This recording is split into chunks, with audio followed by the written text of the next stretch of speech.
Hey everyone, welcome back to our channel. Today, we're tackling a super practical topic: how to change permissions in Google Drive, all updated for 2025.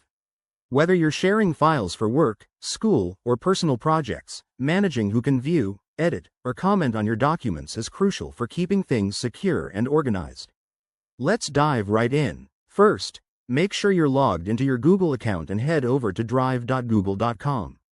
Once you're there, navigate to the file or folder you want to adjust. It's as easy as clicking through your folders or using the search bar to find it quickly.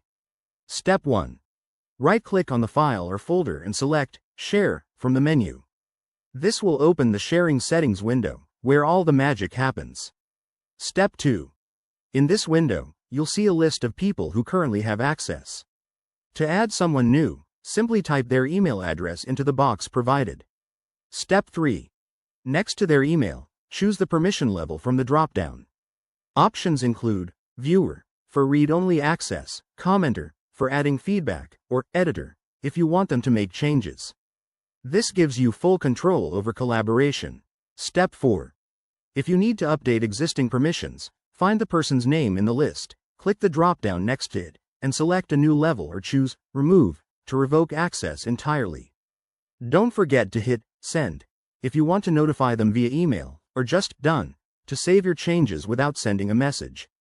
As a quick tip for 2025, Google Drive now has enhanced security features, so always review your sharing links and set expiration dates if needed to protect your files. And there you have it. That's how you change permissions in Google Drive. It's a simple process that can save you a lot of headaches. If you found this helpful, give the video a thumbs up, subscribe for more tech tips, and let us know in the comments if you have any questions. Thanks for watching, and see you next time.